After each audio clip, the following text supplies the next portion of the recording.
Those of you who got an invite, welcome to Nerd Prom. No matter where in the world you are, we're all Nerds International. With the hyphen.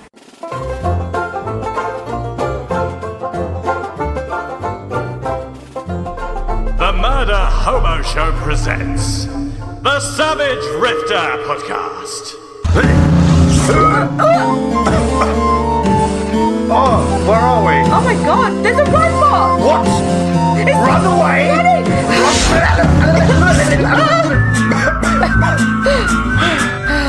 don't know what's happening. Oh, it's like we're falling through rips in the time-space continuum. Look how we're in the middle of water! There's only one way through this. Are you with me? Yeah. We must fight.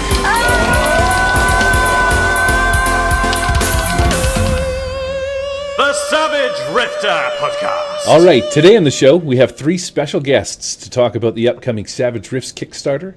We got Sean Roberson and Sean and Robin Bircher.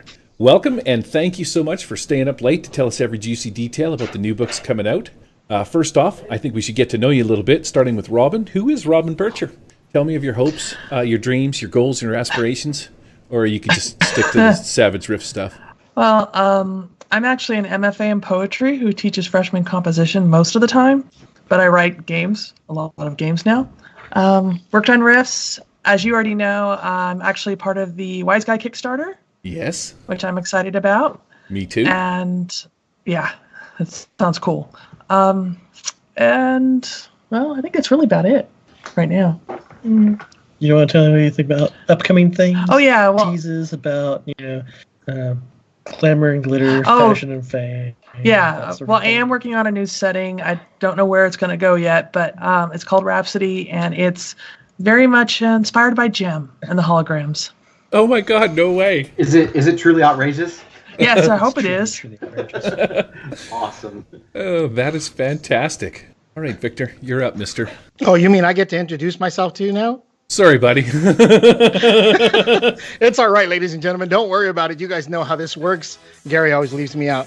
Wow. Welcome, everybody, to the Savage Rifter Show. I am the one and only, like Gary likes to call me. Y'all ready for this? DJ Jazzy Diaz, the Savage Rifts 2+ community. It's an absolute pleasure to meet all of you, to see your wonderful faces. First, let me say thank you for probably taking on one of the biggest Savage Worlds projects that this place has ever seen. 3 books and a rewrite. It doesn't get much bigger or better than that. I can tell you from a little experience, it's a little daunting, but I'm really appreciative of all the work that you're going to do, even though I haven't seen any of it yet. But you're more than welcome to pass that along if you'd like when we get there. I am going to be probably first in line for that. You guys probably know me by reputation, but I'm definitely going to be one of your biggest fans, if I'm not already. I'm going to be reading those books and first ones to sign up for the Kickstarter. So ladies and gentlemen from the podcast, if you guys are listening, take a look. April 16th, if I'm not mistaken, that's the date we have right now for noon Eastern Standard Time. Buff up those credit cards you haven't used in a while because you're going to want to dump a couple $100 into this one. If you did not get in on it the first time, and that was a great steal of a Kickstarter, let me tell you, I still haven't thanked Shane for that one. But if you didn't get in on the first time, you definitely want to get in on this one. They're not only giving us 3 new books, they're going to go over the old books, going to go over and just make a makeover of the entire Savage Rifts game for Savage Worlds. So you know I'm going to be there. I hope to see you guys there.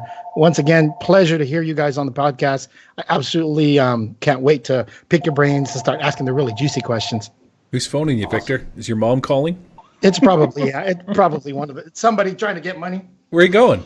Wow, you just rolled back there and hung up on somebody. It's okay. It's not important. I've got priorities. I know where I need to be. What if that was your wife and she's broke down on the side of the road? No, my wife's down right here, down the room. So she's home. You know where everybody important to you is, right? So that's right. That's right. I said, screw everybody else. They're right here in front of me, man. What are you talking about? No. Victor, introduce Sean Bircher. Ladies and gentlemen, I'd like to welcome Mr. Sean Bircher to the show. How you doing, Sean? Oh, I'm pretty good today. It's good to hear that voice. Good to see the face that goes with the name. Mr. Bircher, I was reading the blogs today. I was skimming through some stuff, and it looks like you're taking over the Blood and Bane book. No, that's Robin. Actually, I took over Arcane and Mysticism, the book that actually had the most contributions to it before any of the others, actually.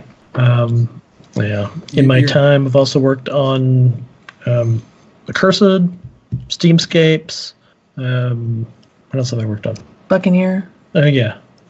Buccaneer, Hell or High Water, Olympus Inc. Olympus Inc. Yes. And I've begun losing track of things, actually, because there's too much writing out there, especially when combined with the blog, Wine and Savages. So, slightly too much to keep track of anymore.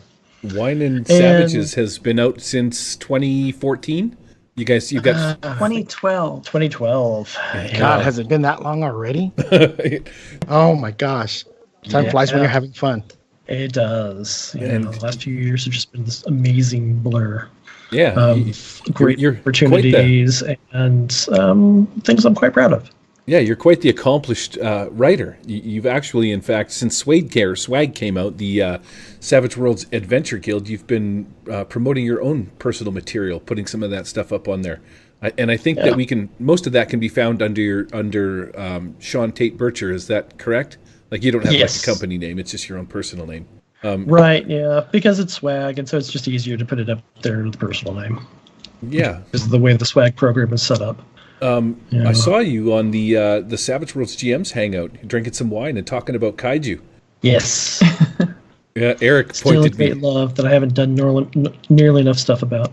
Yeah, Eric pointed me in the general direction of that, and I was watching a bit of that today.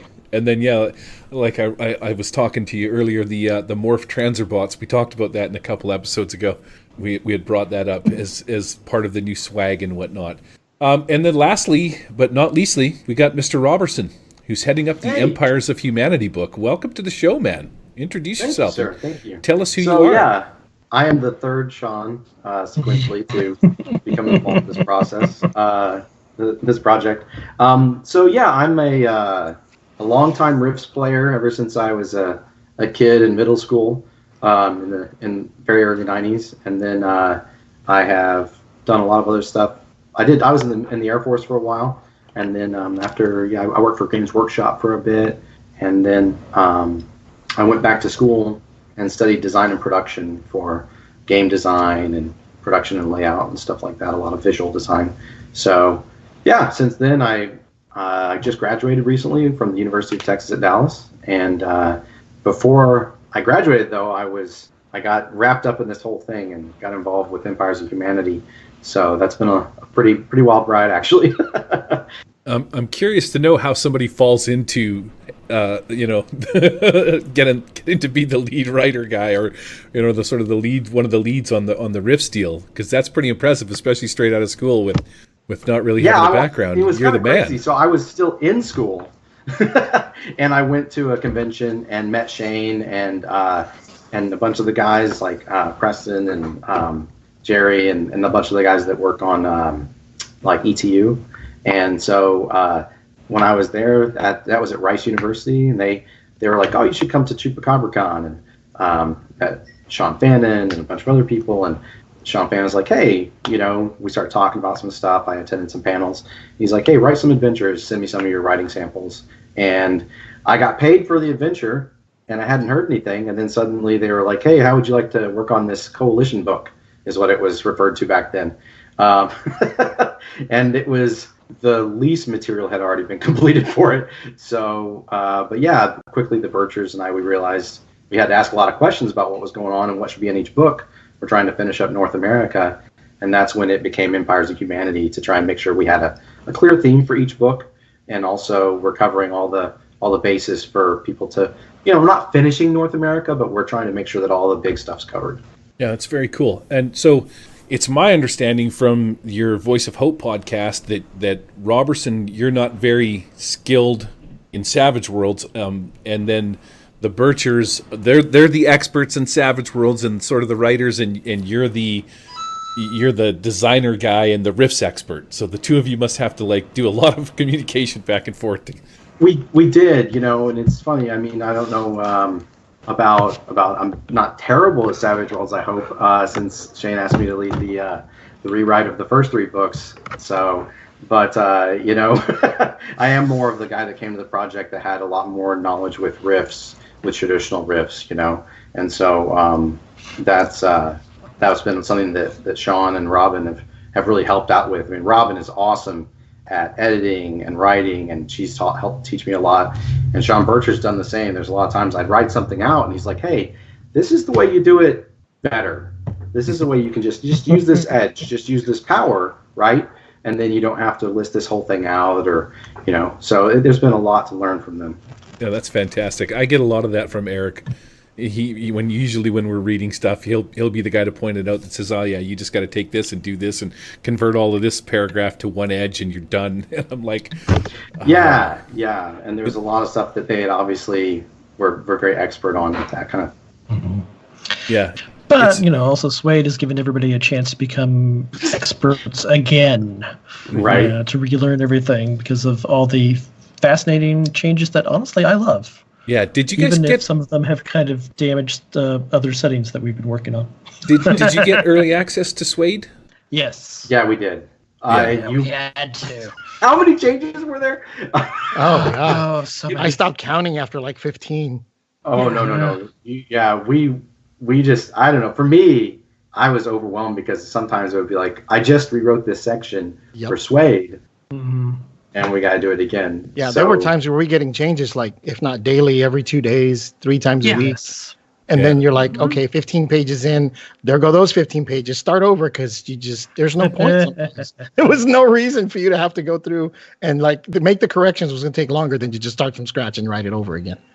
Yeah, I think after a while we said, okay, we're just not going to touch anything for a bit. We're going to let them finish, and then we're going to quickly go through and make changes. Yep. Yeah, that saved us, I think, some sanity because after a while we kind of skipped a bunch of the revisions, focused on expanding content, and then came back later and tried to make a pretty clean sweep. What did you find that was the hardest change? Not for Suede, but for getting everything that you wanted in Rifts that you knew about from Palladium into the right? Because like, okay, we have to let's get that elephant out there. There are 50 plus volumes in the Rifts role-playing game for Palladium. That's a lot of reading for anybody who likes role-playing games. Other than D&D, there's no other company that's made that many books on one system. But to compress all of that fun stuff into one book, what was like the biggest challenge for you? Because I can't even think about where to begin. Well, Sean Patrick Fannin was still on the project when it got started, and he kind of led things at first. He had some ideas on what should go in the books, and then when we took over, the 3 of us took over, we started having to decide what else needs to go in these books, what's missing, what do we have to get in. Exactly. So he actually had a good start for us. And one of the things that helped make it easier to figure out what needed to go in was coming up with a stronger sense of theme for each volume. Sure.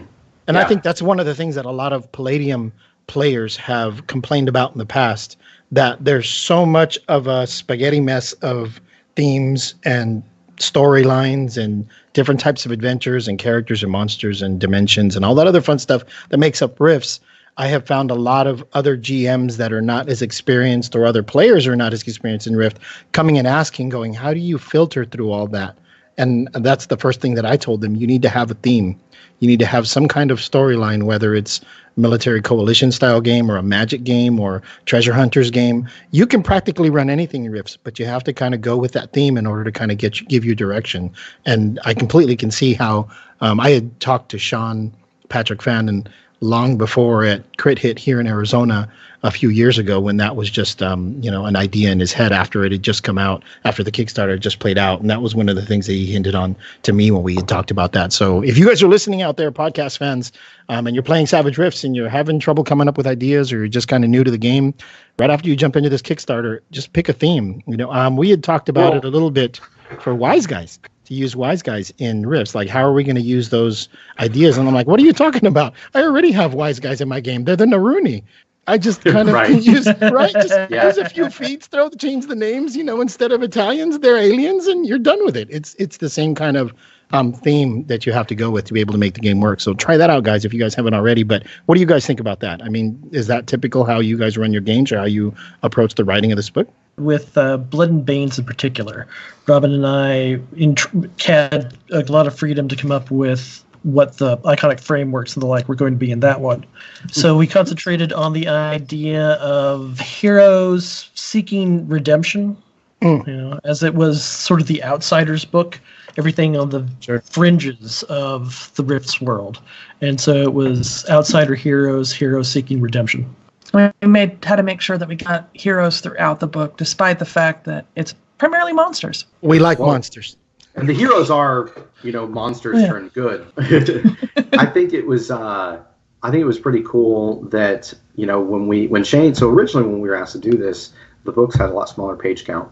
And then Shane asked us to expand them with a lot of adventure content. I think that's when a lot of the books, since we had already kind of had to hash out, hey, what's the theme of each book? We're able to do that. So Empires of Humanity, you're going around to a lot of different human settlements in the plot point campaigns and the adventures, and you're doing a lot of intrigue-laden stuff, and it's about the tech side of things a little more than others. But when you see the plot point campaigns in the other books, you're going to be like, hey, this is pretty cosmic horror, or there's this real dark, gritty feel for like Blood and Banes.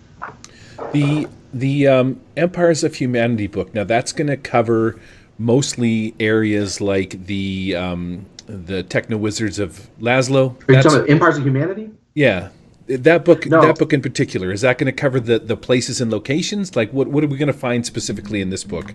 Okay, so Empires of Humanity is actually not about Laszlo. That's covered more in the other books. The heavily magic using civilizations are covered more in Arcana and Mysticism and Blood and Banes, depending on their location and theme.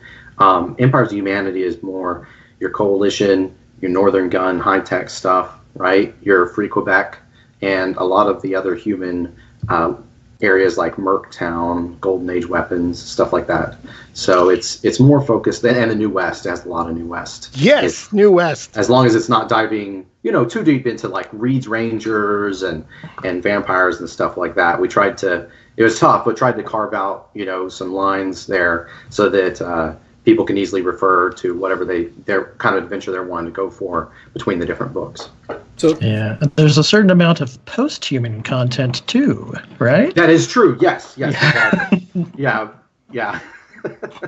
There's plenty of interesting stuff with post and trans and human and some interesting. The iconic framework in that book is actually an intelligent construct that you can build. So kind of like the robot creation rules from the original Rifts Sourcebook 1. You've got something like that, but it's got provisions so that you could make something created by, say, the Federation of Magic, Stormspire, Tolkien, or something that crawled out of a rift, right? That just isn't really definable as a robot, but it's still an intelligent construct. But maybe more like a Golem or Warforged or something. Immediately getting excited. There is some talk of the Pacific Northwest. Now, I was recently reading the Rifts Canada book from, I think it was published in 1999, and as I was skimming through it, to my dismay, Vancouver is just a pothole on the side of the earth somewhere because it got nuked. You guys are going to touch on the Pacific Northwest. Any chance in Savage Rifts maybe Vancouver comes back to life a little bit? No? We're covering... We're covering the ground that's already been tread mostly, I would say, for at least locations. Yeah, mainly for Canada, it's Calgary and the Hivelands. The rest of Canada is just kind of left as, there's lots of Canada out there. Yeah, it's still beautiful. Yeah, I've kind of got the West Coast, and I've kind of got the East Coast of Canada. Yeah, I mean, if it comes down to like things that are on a map or have a real great description from the original Rifts books, I'm pretty confident we've got almost all the major stuff in these 3 books. Yeah. So I think they're a really good atlas. I think that would be something that a lot of your old school Rifts players, even if they're not into Savage Worlds, I think that they can easily convert over the adventure material. I mean, it's really not a conversion. It's just reference the Palladium reference instead of the one at the end of this book, right? Might even be easier if you had all your books open in front of you. And then you've got great art and just a really great atlas. I would say these 3 books make up an atlas of 109 PA, like a snapshot. That's really cool, which actually was really tough because we had to run a bunch of stuff by Kevin to make sure that we had filled in the gaps correctly. So much content. It's hard for any group of people other than Kevin himself to kind of keep track of it. I secretly think that Kevin has a map in the back of his house and he just draws and points and colors things in as his mind goes crazy and fills it in. Because there is, like, Gary, you haven't been reading long enough. I don't know if you're ever going to have time to live long enough to read all that, but it's kind of hard to consume as much content as he's put out there. Almost 30 years worth of content here. That's kind of scary, but one man has created 30 years of content, right? 80 plus books or so, or whatever. I mean, thousands of pages to be able to remember all of that and know where everything's pointed out. It baffles my mind. That's why we have a library of content behind each one of us in the rooms that we're in, just so we can reference over. Let alone try to write new stuff. Try to write new content, new adventures, new locations, more information, just all this stuff. I'm just giddy, just so excited to see the new storylines, to see the timeline come out. If I was an old Palladium player and I wanted to, pick up these books just as reference, heck yeah, I would, because those are new adventures, those are new names, those are new places, new faces, new things to see, more monsters to throw at my player characters. So I'm absolutely excited to see what you guys got to come up with. Dude, I really, really liked the Arcana and Mysticism plot point campaign, and I just think that a lot of people are going to really enjoy that. People are going to be blown away. They're going to be like, "What?" I say with no humility whatsoever. It is a totally amazing plot point campaign. Can you spill anything from the plot point campaign, or are you just going to tease us like that? I don't know. What can I spill?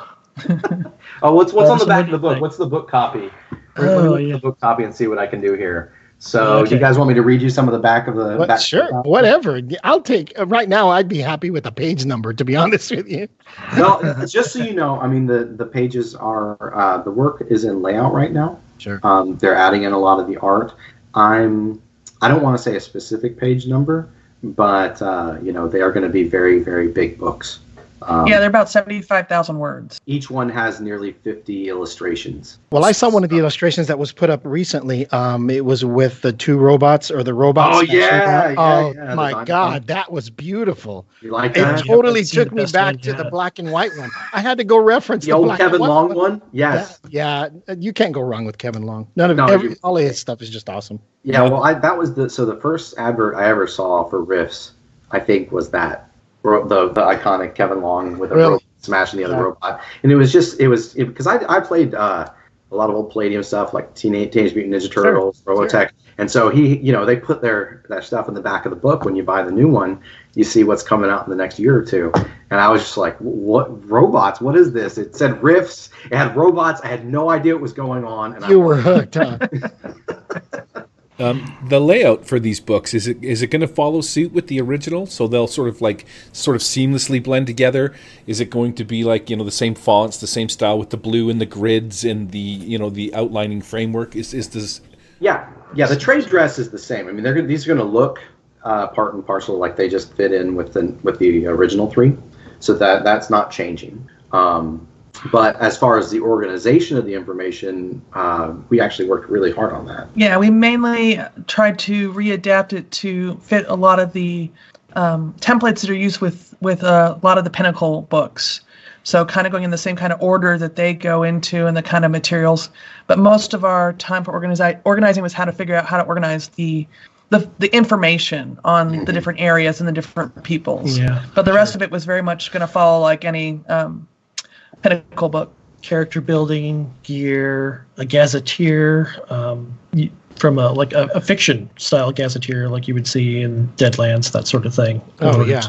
People into the mindset of the game, then move into the GM section with breakdowns of each individual area that we're covering, and the massive bestiaries. Yeah, allies and bestiaries. Yeah, there's a ton of that. Yeah, and interspersed will be Savage Tales, and at the end, before the bestiaries, when you get your plot point campaigns. Yeah, at the very end. Savage Tales. you've piqued my interest already. Huge fan of 50 Fathoms, and I loved the Savage Tales section. The plot point campaign was sort of blended in, but every location that you went to, it was like, go check out this person for this, and read this little Savage Tale that was in here. And I just I absolutely loved the 50 Fathoms. It's going to be sort of similar to something like that. You're going to, here's this place, and here's some stuff you can go do while you're here. It's kind of structured sort of similar to, say, Kingdoms of Mongo, where you've got a description of each section, and then you've got the plot point, and then you got the Savage Tale adventure that complements each region as it's described. Yeah, I mean, we do, with 50 Fathoms, that was really cool, and we definitely looked at it and tried to emulate it a lot. But, with how big these books are, they're covering so much area, it was difficult to really drill into. I mean, heck, you could probably do a whole. I mean, Kevin Sembieta hasn't done it yet, but I'm still waiting for my Chi-Town book. Yeah, get in and line. you could probably do a whole. You can get in line with that one. That's going to be a 3-part series that we're going to see in 2027. That's cool. 3-part series gives me. Yeah, just in time for me to retire.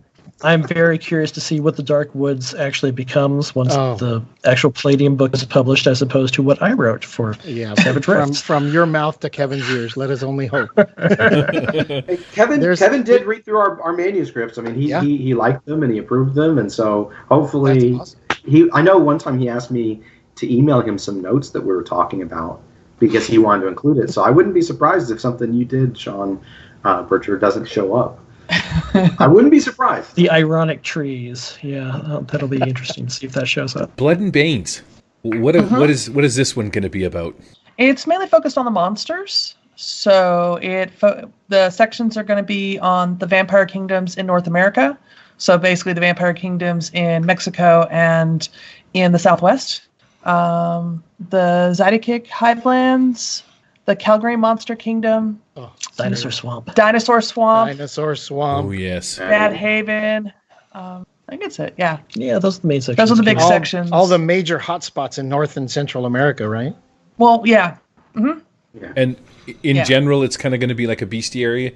It'll include all of these different animals in different areas and stuff like that. The bestiary is huge. I think it's the biggest bestiary of all 3 books because it's just so many different stuff is in there. And it was like, okay, what needs to be there? And, we're going to have to leave some stuff out because otherwise we'd have had a whole book that was just monsters. Dinosaurs are kind of simplified. I don't think, simplified is, I think you did a really cool thing with that, guys. We kind of condensed them into generic stat blocks for different types of dinosaurs. That's awesome. I can't wait to read through it. I can't wait to run those monsters. What are you talking about? Forget reading through it. I can't wait to watch my players go screaming out the windows. Because there are some fun monsters in there. Oh, yes. There's some really good ones. And some great adventures that showcase them, too. Yeah, that was the big thing, is making sure that the adventures really allowed the players to get into those areas. So, I'll admit that the plot point campaign is focused around Mexico and the vampires and Ridge Rangers. So in the vampire section, it's all about Fort Tombstone. Oh, that's excellent. That's all like right around where I live. So that's southern Mexico, southern Arizona, the New West, all that stuff. That I'm located in southern Arizona. So all that stuff that you're saying is music to my ears because I love being able to take players that are local and tell them, okay, Tombstone is here, Mexico is here, we are here. You start next door. And they're all familiar with the territory and familiar with the terrain. But I'm really glad to hear that you're connecting the different parts of the books, characters, monsters, NPCs, locations, into the plot point. Because there's so many writers out there who don't understand how hard it is for newer players that this might be new content for, on how to throw all that smorgasbord of stuff into something that resembles a role-playing game, or at least a story game that the players can follow. Because it's a lot of stuff.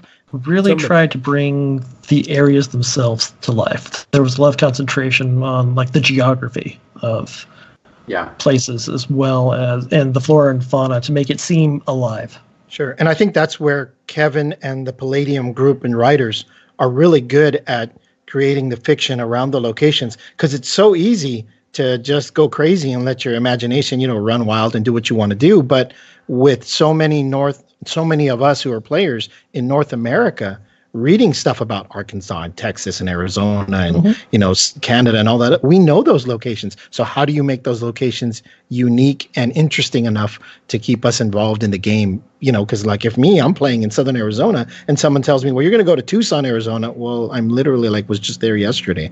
So how are you going to keep me interested in that? Or what's the twist, or how does that work? And I'm really glad that you continued that theme and that look and that type of writing like Kevin did in Palladium. I think it's going to make a really big impact. I'm really looking forward to it. So exciting. The art's going to follow in that line too. And a lot of that's already been shown. So you guys have already seen some of the landscape pieces that we decided to go with. Yeah, absolutely beautiful. I think it goes with the themes of the original books, and it just enhances what's already going to be on the pages, I'm sure. I like how you get like a cool little vampire setting, and I get a radioactive dung heap, and it's been bombed to oblivion. Oh yeah, wait till the Zydakicks go over to your place. Anybody want to come to Abbotsford? No. Yeah, that's evil, man. I don't think there's not been a lot of adventures written about that part of North America, and the few that have are totally like dark and ending because there's no. It's the unknown shifting lands. It's just this terrible destroyed. It's literally the plague incarnate, and it's just. It just shivers. If you've ever played in it, or anybody's ever seen any part of the books or read through most of it, there's no way to win. Yeah, it's very bleak. Yeah. Now, I love it. Is Toronto or is it Montreal that became the techno wizard capital? It was Toronto, wasn't it? Montreal is the pirate kingdom, right? Yeah, it's Toronto. Yeah, it's Toronto. Yeah. Kind of built up out of the ruins of Toronto. That's where Laszlo is. Yes. Yep. So is any of that going to be in the book? To some degree, there's not a whole lot of published material to work from, honestly, with Laszlo. Yeah. So I think that was intentional, though. Yeah, I think he did that intentionally because how can you? That would be a whole nother series of books in and of itself. Yeah, I mean, the coalition was huge. I just messaged Kevin the other day, and he was saying that that's probably 3 years off, or more. So I was asking about that. Yeah, so I did everything I can, but at the same time, Laszlo is relatively safe compared to the rest of the world. Yeah. So it is not as much of a location for adventure as, say, the Gargoyle Kingdoms, the True Federation, or even Dwemer, or Seascape. Yeah, Seascape. I would not mention that one. Have you guys seen the cover for Arcana and Mysticism? Oh yes. Yeah. Got it as my Facebook illustration. Yeah. Your profile pic. My profile pic. Yeah. Speaking of the Arcana and Mysticism one, and so in that, I assume we're going to find all of the new edges and whatnot, some new gear. This obviously is going to be all about the magics. Yes, it's very much about magic. Every book contains new edges and new gear. But every book has new frameworks, new edges, new gear, new vehicles. Nice. Yeah. Yep, my Leyline Wizard needs some new tricks. I can't wait to pick up Arcana and Mysticism. Wow. Looking forward to it. Arcana Mysticism expands your capabilities with magic and psionics.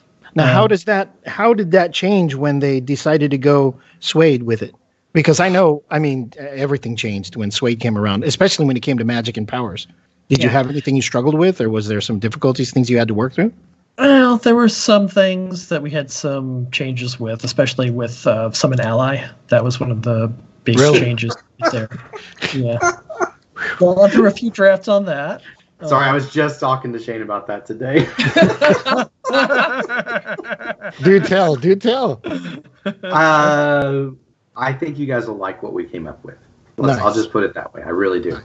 I'll be able to take any one of these books and skim through it, find some new edges, find some new gears, find some new monsters, and play some adventures from each one of these.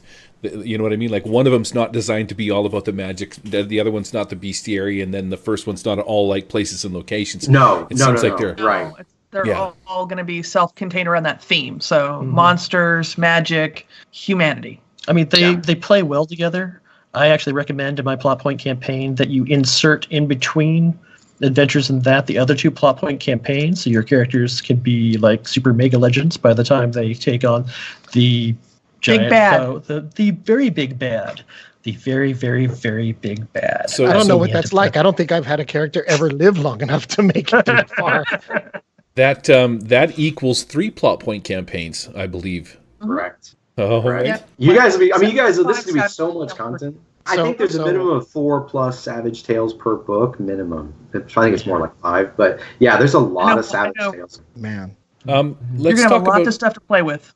let's talk about some of the specifics then. Let's do a list of playable races, and maybe you got something cool that you can talk about each one of them. Like, let's start with the vampire. I was reading in your blog post. Let's start with Rahumen. The which one? Oh, and each book has new races as well. Yeah. Oh, really? Four-armed giants who all are psionic. But Yes. I will put this out there because of copyright reasons. They are not going to be called Rahumen. Oh, okay. Oh, we're changing it. They will in my game. But there will be 4-armed giants that you can play as. Okay. That are psionic. Yeah, I'm going to be taking a Sharpie to that. And sorry, guys, but I'm just going to scratch the name out and go with the original. I love you all, but yeah, no. Those are going to be Rahumen for sure. That's awesome. I can't wait to see that. I think that's what a lot of players have been asking for. I think it'll be great because I know I like to, as you know, I like to convert a lot of stuff over to Rifts and take a lot of the games and the different stuff from Savage Worlds. But I think it's so much work for people because it's enough to be able to spend hours to play the game, right? Let alone for GMs to do a little prep and play the game with their friends. Every hour played at the table is usually 2 hours for the GM to kind of sit around and do some work for it. But having that stuff out of the books is awesome. To be able to just open the book, okay, here's a Rahumen. I'm going to take it. Here's the stats. And, poof, Bob's your uncle. We got a game and go. That is absolutely incredible to have that level of content, that much variety, and the plot point campaigns on top of it. Oh, my God. When can we start a game? That's what I want to know. Well, I think we need a shirt, guys, that we should get a shirt that says, we convert stuff to Savage Rifts so you don't have to. Yeah. Oh, I totally that one. I should make that my banner on my Facebook page. That is so true. About vampires, or do you want me? Yeah. Sean, go ahead. You talk about the vampire since you actually built that. Okay. Yes. Iconic framework. I actually, I built most of the iconic frameworks in Blood and Banes because it's just like my niche, and most of them, not all of them. And it's of course complicated because, vampires have a lot of moving parts on that. So it was important to try to figure out what was essential right out of the gate and what was maybe an edge that you could buy later. Like basically the slow kill bite, being able to turn somebody into a vampire is something that vampires learn. So it's obviously an edge, not something that you have to worry about having right out of the gate. But we had to throw in some extra edges to help them get strong quick and things of that nature. It's drawn from Rifts Vampires, not Rifts Vampire Kingdoms, but Rifts Vampires is the book that actually goes into detail on the various player character types of vampires. Technically, there's secondary vampires, so we just use that as the generic name for both types. It is definitely an iconic framework I would recommend more for people who are experienced Savage Worlds players rather than not. But it's worth it. It's a fun thing to do. You've got all those crazy vampire powers that you can use to do interesting spy mission stuff and then turn into freaking Wolverine. Oh, awesome. I love it. Because Rifts vampires are a little different than what vampires, most folks, vampires have come in. They're definitely more challenging, and that's a nice way to put it. Yeah. You can take a rail gun to the face, but not a scorpion. Oh man! So when Vampire Kingdoms came out, I was like, "Hey, you guys should go into Mexico." Like 6 sessions later, a whole bunch of dead people. They were like, "We're never going back. We're never going to Mexico." Yep. They're like, "We're never going back." Yep. This is the next campaign. Everybody, died, and it was a couple of years later. And they're like, I was like, "You guys want to go do some stuff in Mexico?" They're like, "Nope." They had enough of the mind. You're playing the game right. You're playing the game right. I introduced my group to the Reed's Rangers, and I've slowly killed Reed's Rangers off, and they were like, "No, we're not. They're taking on hordes and stuff. We're never going to get that far." And yeah, you're playing it right if they don't want to go south. They're like the Vampire Kingdoms. No, I'm not crazy. Yeah. No, I'll take the Dragons and Dinosaur Swamp anytime you want. Awesome. That is awesome. And I will say, I think to boost the signal for the plot point campaign in that book, I think that Robin did a really good job writing that line between you're totally screwed, and you can make a difference. And getting to interact with, like the Reed Rangers and stuff type like that, so that was really cool. I'm looking forward to reading it. Really looking forward to reading it. It sounds like you guys have really captured the flavor and the scent of a Rifts game, and I really appreciate that. I'm glad to hear that it's still well alive and going, and it hasn't changed just because we changed systems. I was super excited when I first heard about the Savage Worlds conversions to Rifts. That was probably the most excited I'd been for a new game in a long time, and I was absolutely ecstatic to see it was for Savage Worlds.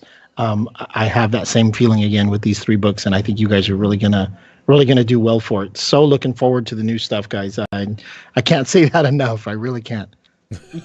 So we got 4-armed psionic giants. We got vampires.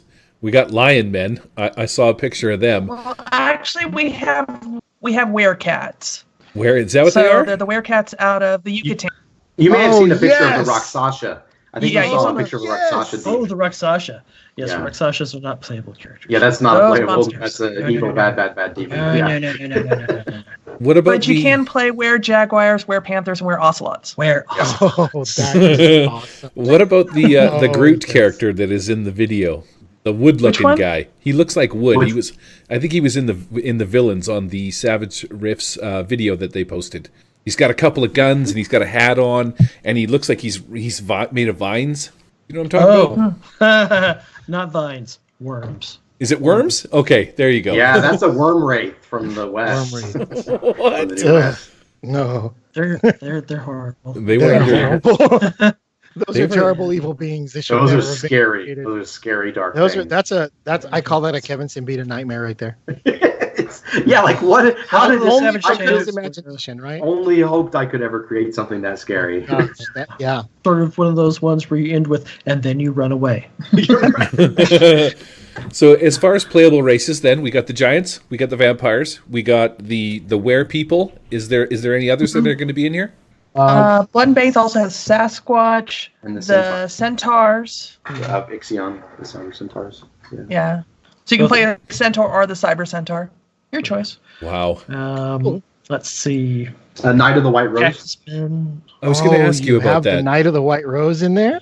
Yes, it is one of the iconic frameworks. Oh, that is Iconic frameworks. excellent. Yeah, the iconic frameworks are Knight of the White Rose, the Vampire, the Werecat, and Necromancer. the Ethical Necromancer. Yeah, I've got it Whose here. picture you see at the end of the video, who I just Yeah. totally dig her. The I think she's so artist did a awesome. great job. I was so happy when I saw that illustration. Yeah, it was just gorgeous. It was everything we envisioned. Yeah. The ethical necromancer raises a lot of questions. So you can actually play a guy that can summon undead, and he's one of your party members, and he can talk to the undead, he can turn them into guardsmen, he can put them on posts so they watch the camp and ask them questions and gather information and all of this kind of stuff. In the blog post, you had mentioned that it was actually quite fun to play this guy. Yes, absolutely.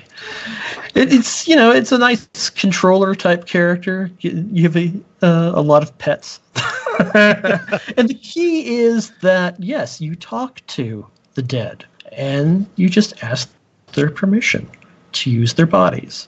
They just have to give consent. That's the important thing about being ethical as a necromancer. Boys and girls, you should take a note for that. You have to have consent. Write that down. It's important. And if you're a necromancer, you also have to ask consent. So there you go. Life lesson for the day. Yep. Feats and edges. Can I'm we not touch going to on make this? a necrophilia joke. No, please don't. No. That's why I was trying to move on right away. Don't get Gary started. Don't get him started. I'm trying to be on my best behavior right now. Feats and edges. What do we have going on in here? Is there anything that you'd like to expand Do you want me to on? read it off? I've got it here if you guys don't have it. It's up Oh, to you. yeah, please. We don't have it handy. Yeah, Okay, you do. cool. What so sticks out? We've got a ton of edges. So let's see. There's a lot that are connected to the iconic frameworks, like Sean was mentioning, where you can slow kill, bite, thrall, pounce for the were-jaguar. But some of the professional edges, we've got some Beast Rider, Frontiersman, Pathfighter, Squire the White Rose, Reed's Ranger, Tundra Ranger, Oh, nice. Vampire Killer, Elite Vampire Killer. Excellent. So those are pretty sweet I'm going to let you take that that's one, Victor. Which ones do you like? The Reed's Ranger. You were like, oh. Reed's Rangers one sounds kind of cool. That sounds like a neat little edge you can take. Yeah, you have to take the vampire killer first. Right. Then you can buy the Breed's Ranger. Right. That's awesome. Oh, man. Wait till I get that in front of my group. I can just imagine them wanting to play all the Reed's Rangers all over again and actually get involved in that campaign. That's one we started and never finished. I think we need to go back to it. They've been chomping at the bit about having to talk to vampires instead of fight them this time, which might mean they live longer. We'll see. Oh, one thing we didn't cover was the Mars frameworks. So also we've got Barbarian, the Barbarian Eco Wizard, the Dinosaur Hunter, and the Vampire Hunter. So you can be professional vampire hunter. Excellent. Oh, wow. That is so excellent. New villains. Yeah. What have you got for new villains, and what makes them badass? So the worm guy sounds pretty kind of disturbing a little bit, but he's in the book. Oh, this is a long list, guys. I'm gonna let y'all take that from the top. Yeah. Just take your favorite. What's your favorite villain that you've written about? Yeah, what's your favorite? Well, happy to have Rakshasa stats, because Rakshasas are great fun. Yeah. Let's see. We've got the Devil Unicorn, which is just one of the most insane creatures out there. And these bosses, while you're pondering that, are they going to be, these villains, are they going to be like almost invulnerable, like Coke is, or they'll have stats where you can take these like sub bosses as opposed to a boss, right? We'll be able to kill these guys. Like Nixla's kind of invulnerable. Nixla's really hard to kill. Yeah. And some of the greater demons, I would not throw them at a starting party. Oh, come on.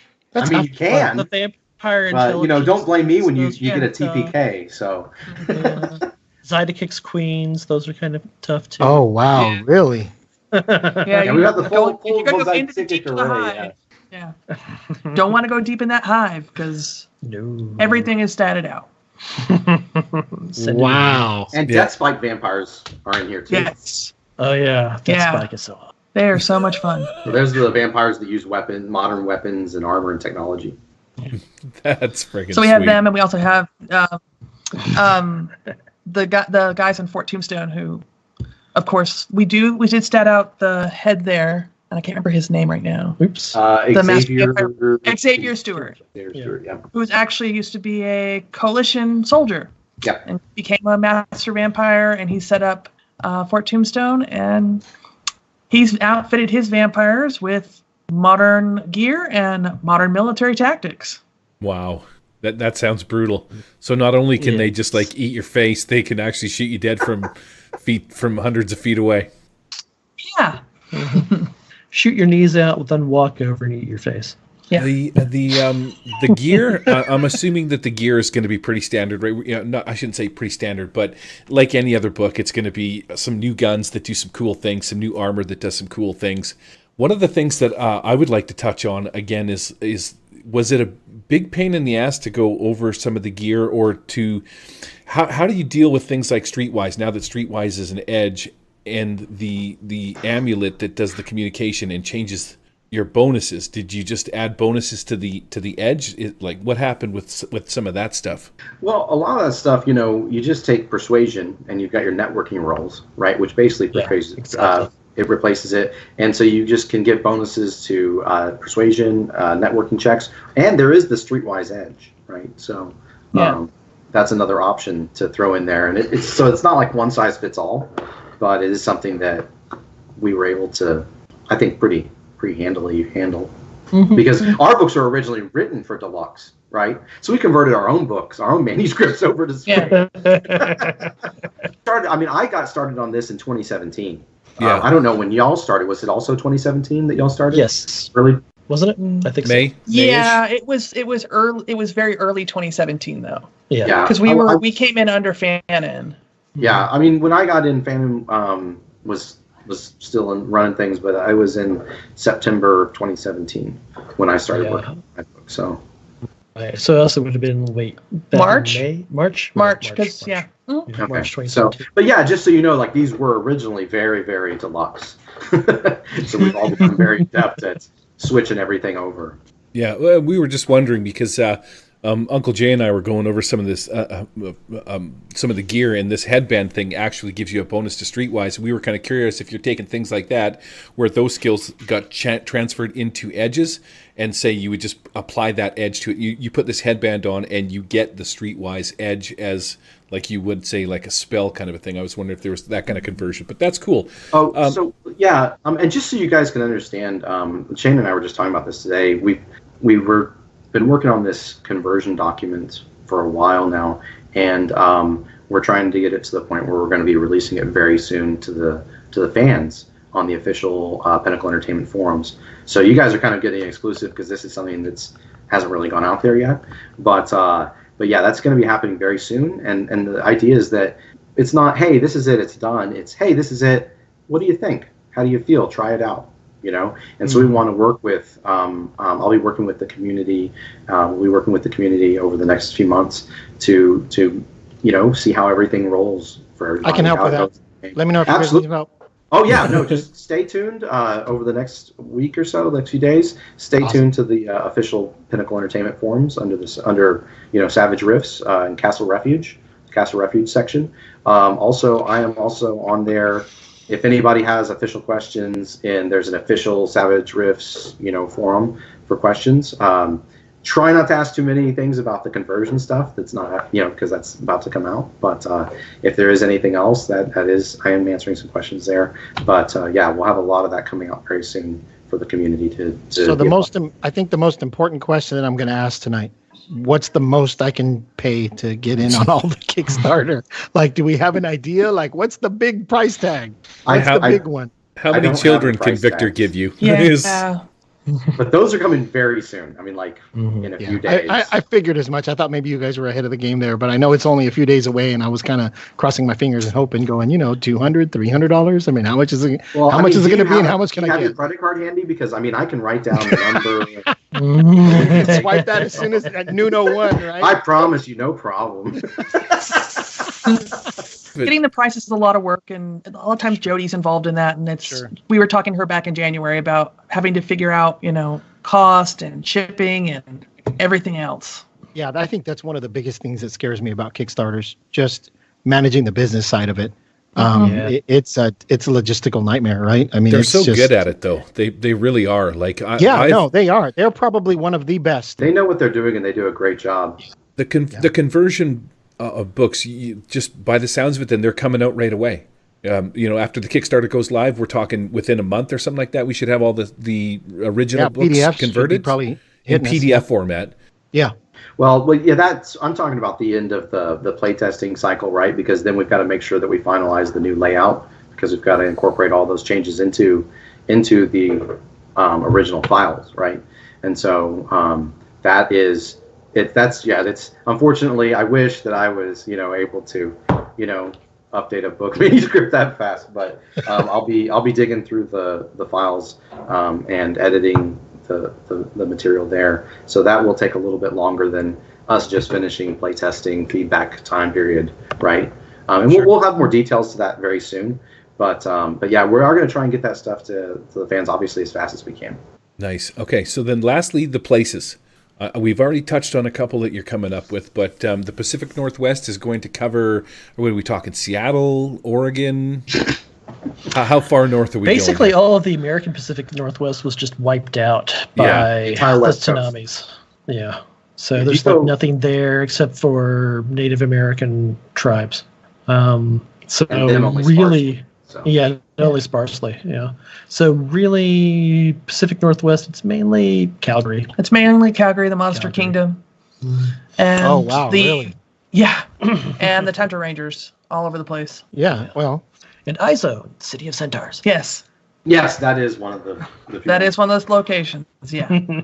That's going to be awesome. That totally opens up an entire section of the United States that you can go crazy with. I mean, the monsters can kind of take over some of the territories, but it's literally like open wilderness. Oh, that would be awesome. Now, I have to ask, I keep bringing this up because my feelings are extremely hurt, but we got nuked to oblivion. Can I at least go visit my radioactive homeland, or am I I'm underwater, right? I know I'm underwater. Where are you at exactly? Vancouver. Exactly. which is coastal. It's pretty rough, yeah, man. And some of the what's out in the waters there isn't quite so nice. Yeah.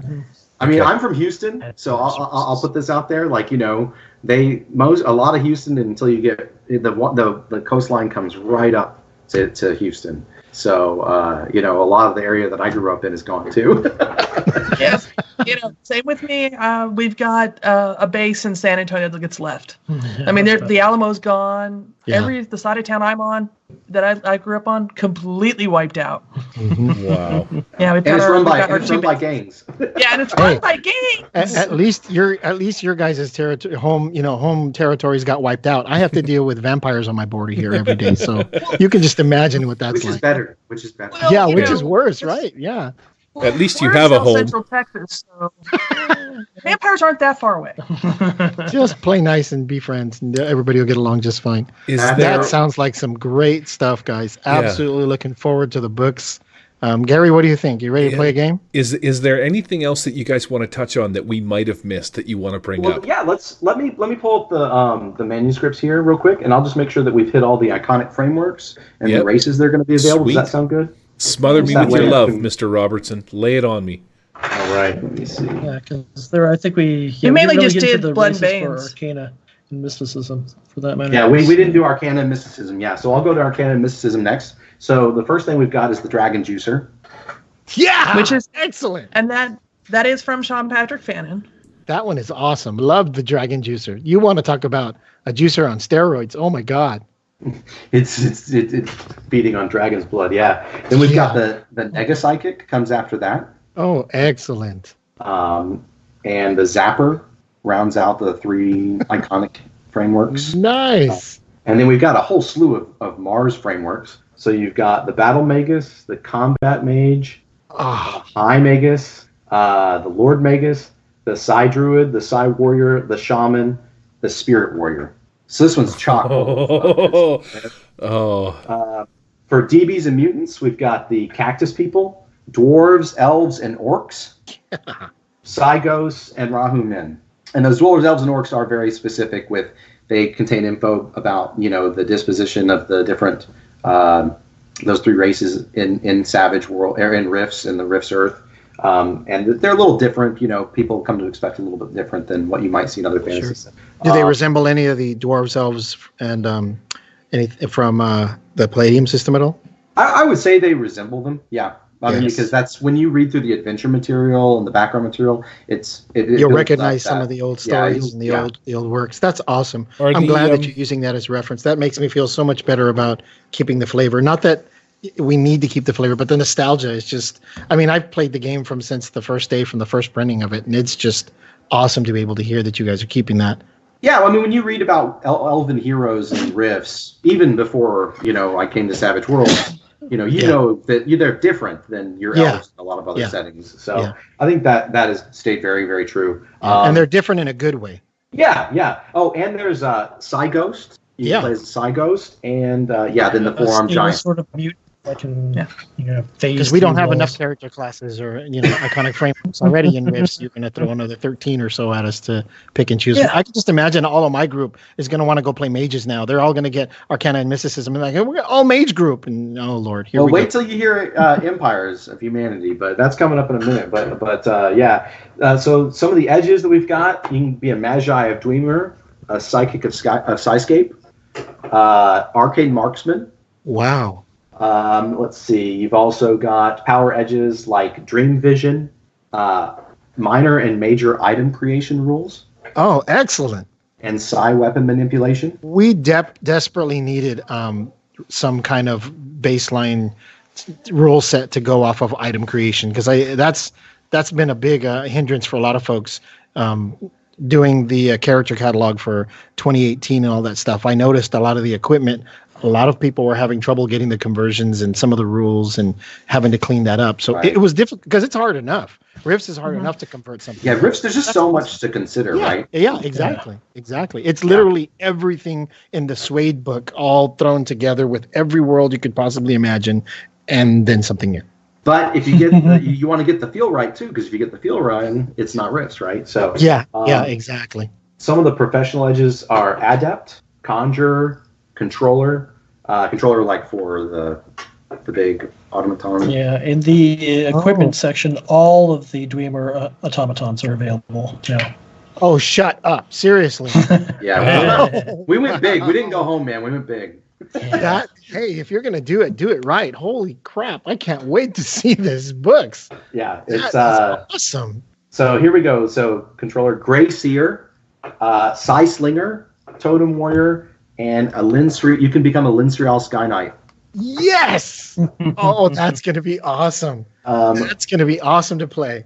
And one of the weird edges is one with magic, where like the Magi of Dwemer, you begin to literally become one with magic. Mm-hmm. Oh, nice. And and then all the automatons. There's a lot in this book. So the previous book, in Blood and Banes, there's a lot of vampire fighting equipment and power armor and vehicles, stuff related to that. And I think some Zytikic stuff as well. And then in this one, you've got a lot of, it's basically the techno-wizardry type book, right? You've just got so many techno-wizardry vehicles and devices and weapons. There you go, Gary. Your techno-wizard. He can get his hand back. Man, I can't wait to play this with Eric. he thought it was crazy before. Just wait until this one comes out. He's going to be running the opposite direction. Oh my God! And this is where the glitter horse is in here too, right? Yes. And Blood and Banes has a better robot horse now too. Yeah. Yes, and Blood and Banes has a standardized robot horse entry. So when you're out on the plains fighting vampires, at least your horse won't be bitten. Oh wow, that's awesome! That's awesome. I love the cyber horse from the robots. Mindworks, I think, was the book that came out, and that was pretty awesome. But, yeah, there's some crazy stuff in Mindworks. That's a crazy. Yeah. Book. Well, yeah, you don't even go into Archie 3. That's a whole nother storyline we don't even need to touch. But that's sick. Archie 3 is in Empires. Oh, shut up. Okay, Archie, so let's start this whole interview all over again. Let's start with what didn't you include? When I said that we worked really hard to make sure that we hit all the major beats in North America, like, I'm serious. We worked really hard on that. And not just hit the beats, but also find ways to involve players in the Yes. Roberson's got this great plot point campaign that gets into a lot of the things that are normally secrets, but a secret is no good unless you interact with it. Right. Yeah, like the Republicans, you know? Oh, yeah, for sure. Oh, you don't have any idea. I've been playing with people who've been playing Rifts for 20, 30 years, and they still don't know who the hell the Republicans are. Right, stuff like that. Exactly. No. When we talked about this, we wanted each book to really involve the players in the machinations of what's going on. Mm-hmm. At the root of it all, that's what it's all about. That word, machinations, that's a Kevin word, because he drops that so many times in so many different adventures, that the evil machinations of this wizard and the Coalition and Dwemer and everybody else thrown together. That's what the whole story's all about, those crazy storylines. That's awesome. That's awesome. So and then are there any favorite, we were talking about some of the favorite monsters and stuff in the books. Is there any that you wanted to go over for that one? Pantheraterion. Pantheraterion, yeah. That one's because scary. I like Sabretooth. Wait a minute. Say that again clearly. What did you just say? The Pantheraterion, the giant saber-toothed cat found in, actually found all over the place, but mainly in the New West. Oh, wow. I just like saber-toothed cats. That's just a thing. There's nothing wrong with that. They make great pets until they outgrow you. Yeah. That's why on our honeymoon we had to go to La Brea Tar Pits. Hey, Shane Hill thinks it's one of the best places on Earth too. So. Well, we know where that idea came from. Right? I can tell that you two obviously must love each other because you both came back from the tar pits. I was building a fence in my backyard with my wife, and it's about 20 feet off. And I tell you, over the week we spent together building this fence, there was a few times I had to look over my shoulder to see if she was coming up behind me to push me over the. Nothing like love. You want to try to clean this up, Gary, before we start getting into our own personal lives? If you want, I can go through Empires real quick. Let's do it. Yeah. Please. All right. Yes. So yes, I told you guys about the intelligent construct, and just so you know, the example that we give, and Sean Bircher helped me make sure that this had the right feel to it, is the Renegade Chimerian.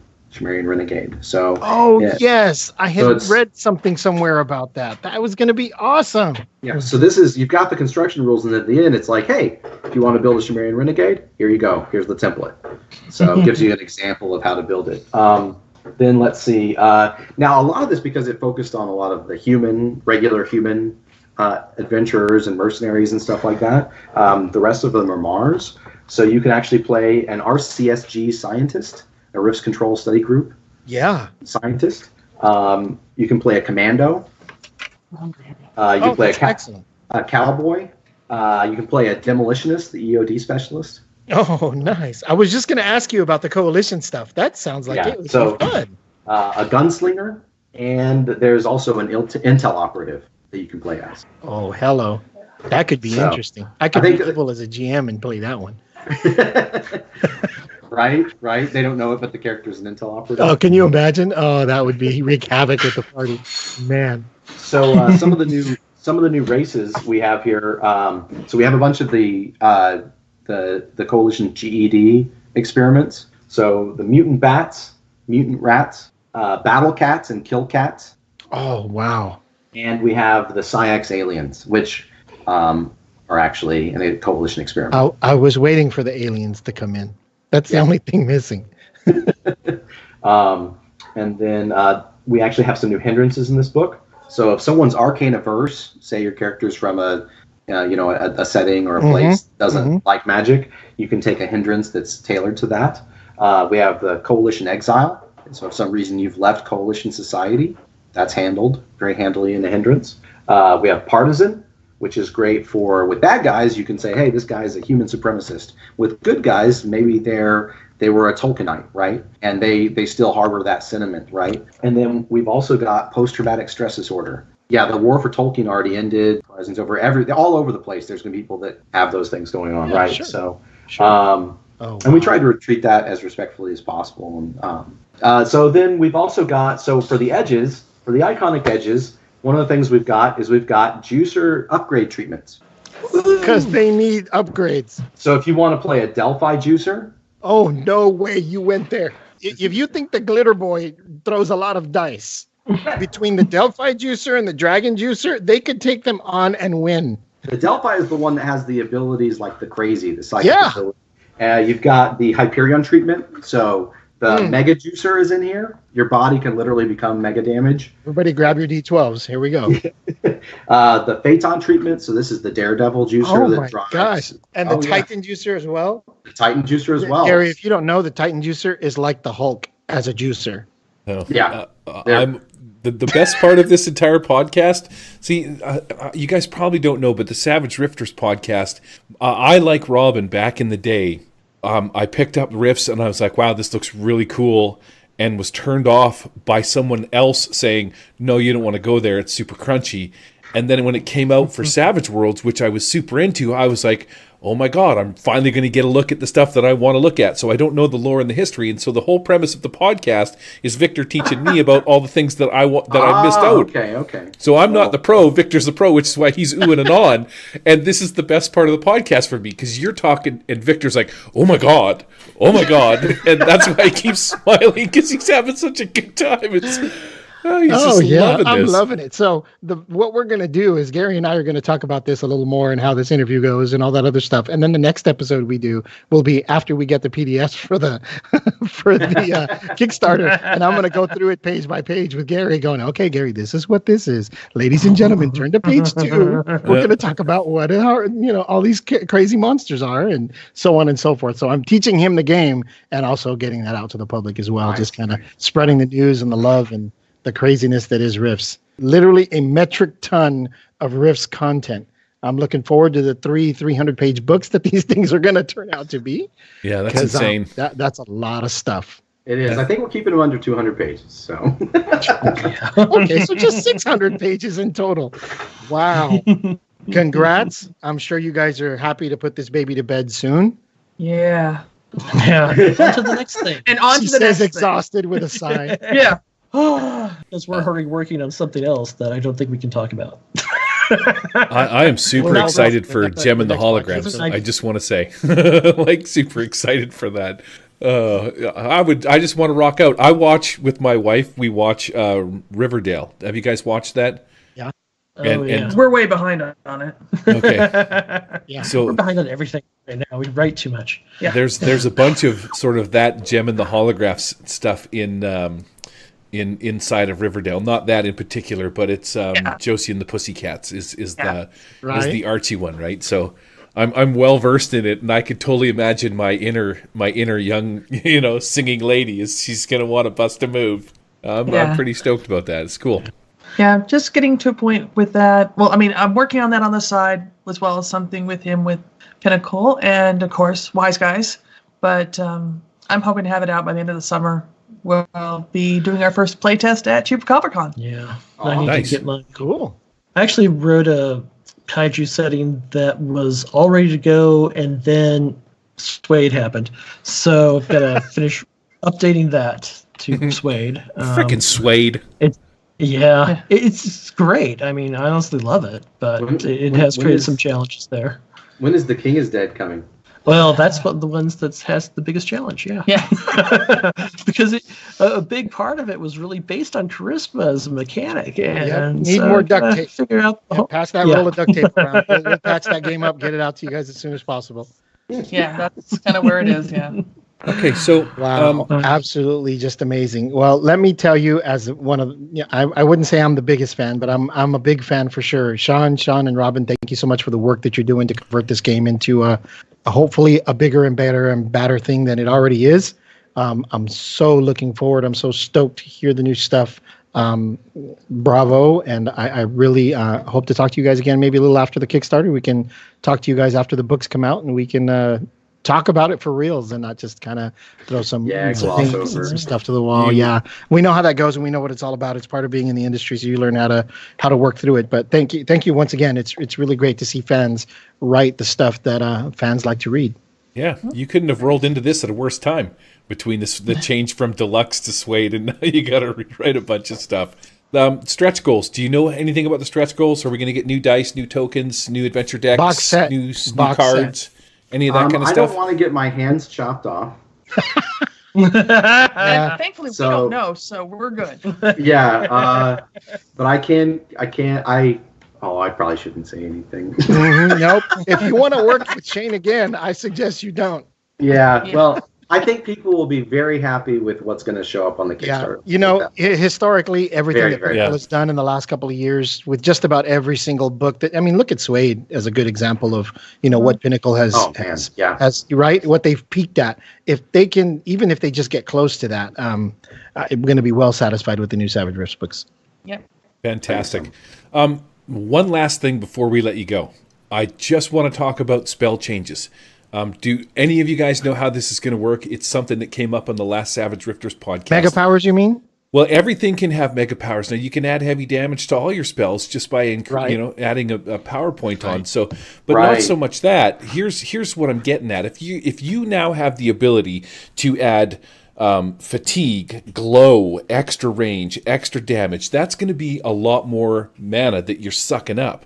And so will things like the Leyline Walker, do you know if they're going to be increasing the amount of mana that they'll be able to pull from ley lines? Or is there also, too, with the way that they handle multiple spells being cast and all of the freebies that you get, some of them can auto increase your armor. Do you know what I mean? Like certain classes can, in an instant, cast mage armor and stuff like that. So how is that kind of getting worked? Do you guys have any idea? You do, don't you? But you can't say. Just look at Roberson's face. For those of you in Radioland who can't see the screen, they're all nodding yes. We're saying no. Yeah. Okay, we can leave it there. So the original version, I'll put a couple of things out there. The original version of the Mega Power modifiers was put together by you, right, Bircher, Sean? That was all you? Mm-hmm. So, pretty much. Yeah, and that's been going through revisions and stuff with Shane and people that are looking at it and saying, hey, this is pretty cool, but let's make sure that it fits all these different edge cases and stuff. Oh, I'm sure Clint had something to say about that. It's crazy, right? So, but that's okay because that's what makes Savage Worlds the game that it is. It's very elegant, I think, which is why it can handle rifts without getting bogged down in too much crunch. So I think that people are going to be really happy with how a lot of that stuff is being handled. Again, like I said, we're going to be looking to the community to play test through a lot of this stuff and give us their feedback and tell us, what they think, or if even if just something's not phrased clearly for them, right? If there's an edge case that isn't covered. So those are things that we are going to be working on, and there'll be more coming that very soon. Techno Wizards, will they be able to give their gadgets away? Well, there are item creation rules coming in Arcana and Mysticism, and Techno Wizards have automatic access. So nice. Yes, they could, but they would have to specifically create it to be a long-lasting, giveawayable item. Now, they still already have the conversion rules, right? So you do have the Techno Wizardry conversion rules that you can use, but it's a little different than the gadgets that they're throwing together in the middle of a fight. Mm-hmm. Fantastic. Then you have to worry about mana batteries and PPE batteries and ISP batteries, and yeah. I mean, there are ways around that, Gary, but that's kind of advanced rifts, so we haven't gotten to that part yet. Yeah, the capital of Techno Wizardry and the Spirit West. Yeah, it's addressed to a greater degree. Nice. That's good. I think we need those kind of rules. I think that's the right way to go with it. That's one of the big ones that the game really needs. Oh, I'm giving my stuff away regardless, man. I mean, if I'm going to make a Glitter Boy suit with poutine making abilities, I got to be able to, it's First, we got to take happen. care of that spatula hand, Gary. Oh, this is true. All right. Well, thank you so much for coming on the show and spoiling us with all of this Rifts goodness. This is fantastic. I super appreciate your time. Sean Roberson and the Birchers, Robin and the other Sean. I super appreciate it. Much love, man. That's fantastic. Have you got an estimated delivery date? Like when this Kickstarter goes live? Are we talking 6 months? No. The Kickstarter's going live on the 16th at noon. Yes. The production. When am I going to have this in my hand? Yeah. 6 When months? that is, you'll have to ask. You have to wait till they announce things officially on the Kickstarter. We'll ask Shane, Gary. Yeah. I'll go down and I'll go camp out in front of his house like I did last time at the last Kickstarter. To be like those of you who don't know, I'm about 20 miles from Shane. I'll go get the tent and we'll just ice chest, wait outside, have him give me an answer. So typical Saturday night, right? Typical Saturday night for Victor. Hey, it's Arizona. There ain't nothing else to do out here. Oh, fantastic. All right. Well, that's going to put a pin in this interview. Thank you guys so much for coming out. Thanks, guys. It's awesome. Thank you guys for having us. Yeah, we appreciate it. Whoa, bloody hell. Oh man, I love this guy. Do we have to go yet? Yes? Oh, please. Of course we do. We've got work to do. Please, can we stay just a little bit longer? Stop it, Jeffrey. Right, come on back through the rifts there. Fine. Anyhow. So that concludes our interview with the lead writers for the new Savage Worlds books. Hopefully, we squeezed all of the information out of the writers that you would be interested in hearing, and left enough for you to be wanting. Thanks for listening, everyone. Peace out. The Murder Hobo Show is not affiliated with or endorsed by any companies mentioned on this show. Any of the products mentioned on our show or appear on our website are on property and copyright of their respected owners. All items are used under fair use and educational and review purposes. All other items are the intellectual property of the Murder Hobo Show, copyright 2019. All rights reserved.